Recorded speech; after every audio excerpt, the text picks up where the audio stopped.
3, 2, 1, go! Hello Nidorinas and Nidorinos, it is KingNido here, and today in Dooford City we have a physical offensive side taking on the speediest side we have in the PokeType League, as the Cinnabar Flare start out with Talonflame and Cinderace, and they are challenging the Dooford Combats, who start out with Blaziken and Lucario.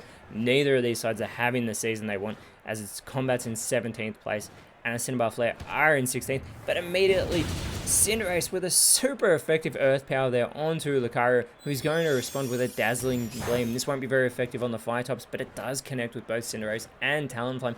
Blaziken though, immediately going for the Core Enforcer. This is also going to hit both Fire types, gets a good hit there as well, and suppresses both their abilities. Blaziken's ability though, being that hidden ability Speed Boost, is going to give itself a massive speed boost and makes itself the quickest on the field, allowing it to go for a Quiver Dance here.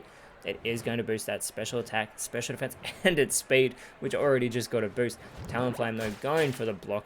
This is going to prevent Lucario from being able to escape, as Cinderace is going to bury itself underground, setting up for a dig here that will be super effective regardless of who it connects on, as Blaziken yet again goes for the speed boost after Lucario is unable to connect with Cinderace, and Blaziken is unable to, as well as a shift gear now from Talonflame. It is going to give itself a nice boost here into its already impressive speed, as well as giving itself an attack boost. And there's Cinderace with the dig, and Lucario is eliminated after another super effective attack from the Galarian Fire Starter. And now we have Blaziken with that speed boost yet again.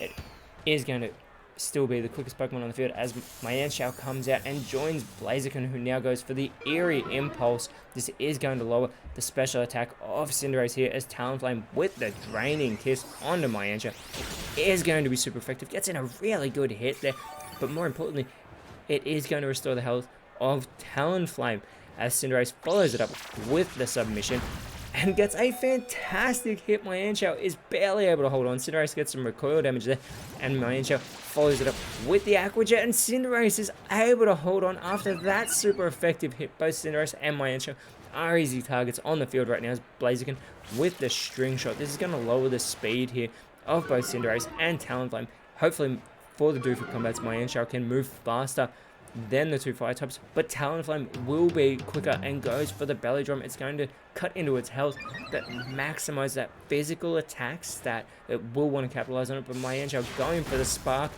is going to finish off Cinderace, getting that much needed elimination. It's now a 5-on-5 battle, and Blaziken still continuing to get these speed boosts. It no longer needs it. It is much quicker than everyone else, as Magmortar comes out for the Cinnabar Flare, and immediately Blaziken with the Powder Snow hits both Fire types yet again, and Talonflame with the Focus Energy, it will be getting pumped here, as Mienshao responds with the Power Split. Now Cinnabar Flare did win last round. They're going to look to try and climb a little further, but Magmortar is going to go for the Earth Power onto Blaziken. That super effective hit is what they need for that to happen again, as Blaziken now is going to give itself a defense boost with that Stuffed Cheeks. It is also going to eat that Leopard Berry and boost its PP, but a Shockwave from Talonflame takes out Mienshao.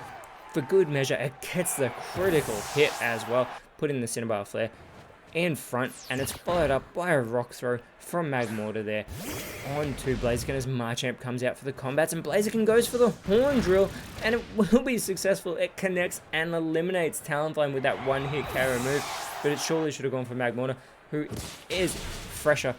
And now Magmortar goes for the dual Wing Beat onto Machamp. That two-hit move, super effective, does great damage there to Machamp, and Machamp responds with the Autotomize. It will become nimble and give itself a speed boost here. It's going to want to be faster than any of the Fire types that come onto the field, that being Magma now joining its fellow Magby brethren.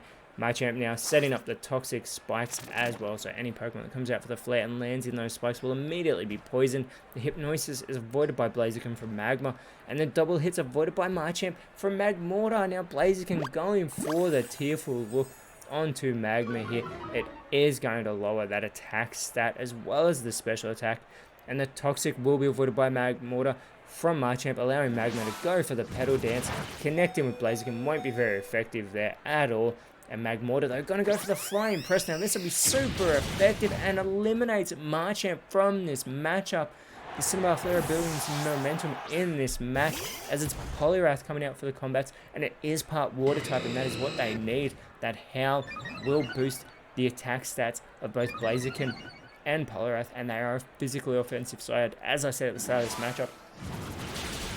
Magma, though, continues that pedal dance, and it's super effective there on Poliwrath, but it will become confused due to the fatigue. Magmortar, though, follows it up with the Force Palm onto Poliwrath.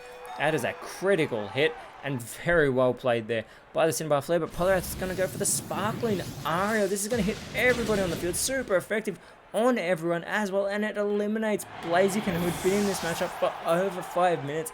It's taken down by its own teammate, by a water move of all things, as Conkeldurr is the last Pokemon for the Doofus combats. Magma, able to shake off its confusion, goes for the Lava Plume, hits everybody on the field. Not very effective on Magmortar or Poliwrath, but gets the critical hit onto Conkeldurr. And Magmortar, though, going for the Heal Pulse. What are you thinking? This is going to restore the health of Conkeldurr, however you say it. Magma avoids the Sleep Powder, but Conkeldurr, it goes for the Yawn. I'm switching between the two in this matchup. This is going to make Magmortar drowsy. Magma, again, needs to shake off this confusion, and it is successful. Going for the Sand Tomb now onto Conkeldurr, switching that name yet again. It becomes trapped in the quicksand, and Magmortar is going to follow it up with a super effective Brave Bird. It won't get the elimination, but what a hit. However, Magmortar gets huge recoil damage and takes itself out of this matchup. Poliwrath, though, going for the Sandstorm. This will not favor anybody at all. Everyone is going to take damage from the Sandstorm, and it is kicked up. Supersonic is avoided by Magma from Conkeldurr, and here it is. Magma takes damage from the Sandstorm. Poliwrath, though, has taken itself out of this matchup with the Sandstorm it created, and now it's going to do damage to its teammate, and that Quicksand to follow it up from the Sand Tube eliminates Conkeldurr from this matchup, and the Cinnabar Flare have won it with a huge assist from Poliwrath, who had a terrible game in this matchup, and they do not want to repeat that again next round when they face the Ferrum Mines, who will have the typing advantage of them, whereas the Cinnabar Flare have moved themselves up to 15th place with that victory, whereas their next matchup will be against the first place Heart Home Haunts, a much harder challenge. And speaking of challenges, the Jubilee Venom will be going to Olivine City to take on the Ore, and the Steel types are immune to the Poison types, so they are going to look to see if they can dominate that matchup. But until then, Nidorinos, thank you so much for watching. Let us know in the comments below who you thought was the best on field, and if you enjoyed what you saw, please leave a like, share, subscribe, but more importantly, always remember, you are awesome, and I'll see you when you see me.